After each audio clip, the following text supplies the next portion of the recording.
Well, the hierarchy of power in the DC Universe did change after Black Adam. Everything before the DC Universe has been kinda scrapped. Now sure, at the time of this video, we don't really know what James Gunn has overly planned. Yeah, he's given us a bit of a roadmap, but it looks like we're getting a complete reboot of the universe, at least in some way. But there were some movies that were too far in development to be canned and shelved, one of which is Shazam! Fury of the Gods. The first Shazam film, I thought, was fantastic. Was it the best superhero movie? No, not at all. But it was goofy and a fun superhero movie that just, well, acted like a superhero movie. It was basically the New 52 Shazam origin story as a film. No pushing a message, no agenda down your throat. Orphan Billy Batson becomes Shazam, a character who can go toe-to-toe with Superman, but, well, he has the mind of a teenager. What are your superpowers? Superpowers, dude? I don't even know how to pee in this thing. Mark Strong was, well, Mark Strong, but it was still fun, and in some instances, Mark Strong's Dr. Sivana was just evil, bouncing off the light-hearted nature of this film. Bullet immunity! I'm bulletproof. You're dead. But well, now we've got the sequel in Shazam! Fury of the Gods, but is it too little too late? Directed by David F. Sandberg, the original director from the original Shazam film, Shazam! Fury of the Gods takes place a few years after the events of 2019 Shazam, where Billy Batson and his Shazam family act as the heroes of Philadelphia, but as Billy Batson and his family are kids, they're starting to grow up and wanting to do their own thing. Leading in from a scene from the first film, the Daughters of Atlas, played by Lucy Liu and Helen Mirren, are after Shazam and the Shazam family. Now, without going into any spoilers, but if you've seen the trailers and posters of the film, yes, the wizard Shazam does return here, as well as a dragon, and the film does have more of a mythical setting around it, similar to how the first film had the 7 deadly sins with Dr. Sivana. Now, if you enjoyed 2019 Shazam, then Fury of the Gods is a great continuation of the world and style that David F. Sandberg gave us a few years ago, and it has no underlying message, no political agenda. It is like watching a superhero movie like Batman 89, the original X-Men movies from the 2000s, and Spider-Man or, Mighty Morphin Power Rangers. Woo! Where's my autograph book? Shazam! Fury of the Gods is a simple, popcorn fun superhero film, and it has some great moments of comedy that you'd expect from kids acting as superheroes. Zachary Levi, of course, returns as Shazam, and just like last time, he doesn't skip a beat, acting as an adult version of Billy Batson, and the comedy centered around Shazam works really well. Childish sometimes, sure, but this cinema that I was in fits. We've also got the return of Asher Angel as Billy Batson, Jack Dylan Grazer as Freddie Freeman, Adam Brody as the superhero version of Freddie Freeman, Cooper Andrews and Mauro Milans as the foster family parents. Basically, everyone comes back from the first movie except Michelle Borth, who played the superhero version of Mary, who is now played by Grace Caroline Curry, who played the kid version of the character in the film, and now that she's older, she plays the adult version of Mary when she transforms now too. Speaking of kids, the child actors return here in Fury of the Gods, except, well, they're older, and the film doesn't shy away from the actors getting older. We see Billy in this film nearly at the age of 18, and part of the story focuses around Billy's trouble that he's had with family, and now that he's getting older, he's freaking out about losing not only his foster family, but his superhero family too. It's all about Family! Family! Guys, that was a signal! The other child stars in Fury of the Gods are also more fleshed out here too. Yes, we still have more focus on Freddy and Billy and Mary and a bit of Darla, but there's also some brief story and comedic moments with Pedro and the curious nature of Eugene. Darla, though, has some cracking moments in the film that had me and Mrs. Doody in complete stitches. By far, though, the Wizard Shazam and the acting by Jimon Honsu is brilliant.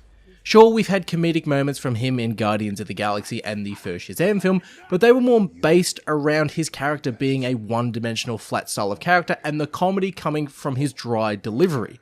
Yet here we've got some brief yet fantastic scenes and lines delivered from his character to other characters, and look, there's one moment that if you've seen the film, I hope you know what I'm referring to, but the King of the Beast line completely slayed me.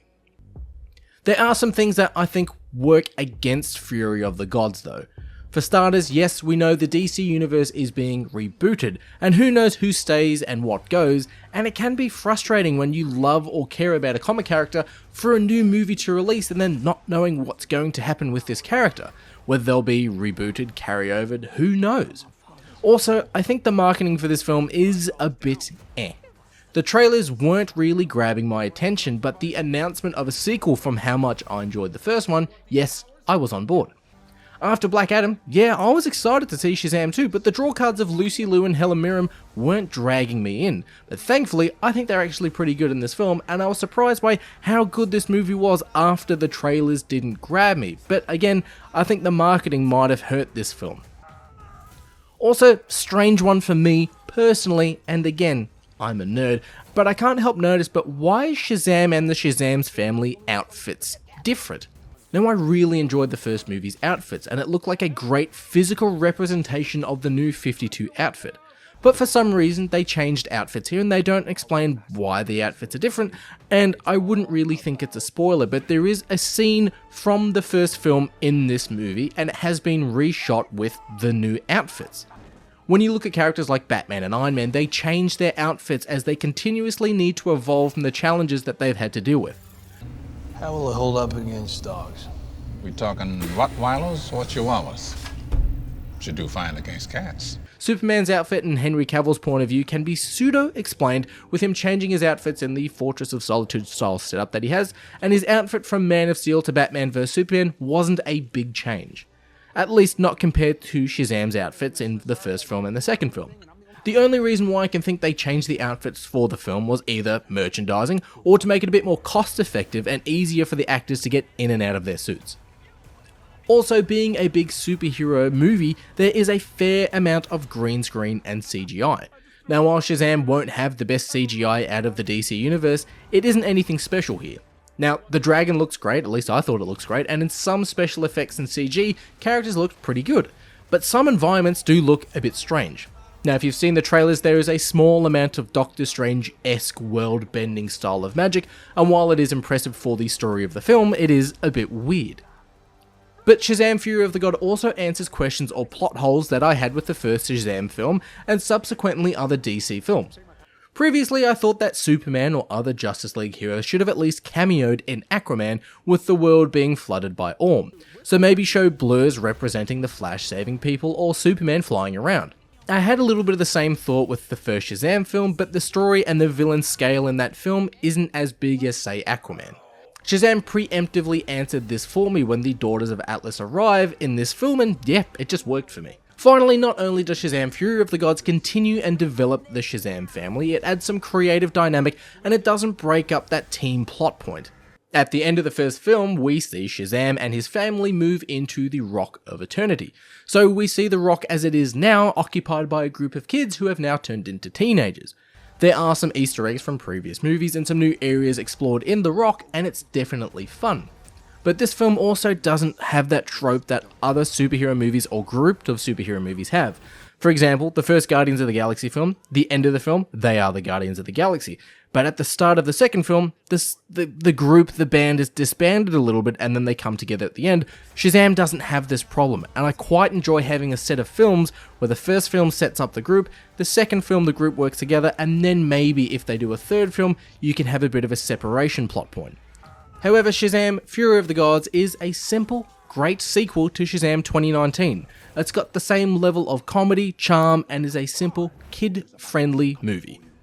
If you enjoyed Shazam 2019, perhaps Black Adam, then I think you'll enjoy Shazam! Fury of the Gods, hopefully just as much as I did. But if you didn't, please let me know in the comments below what your thoughts of the film was.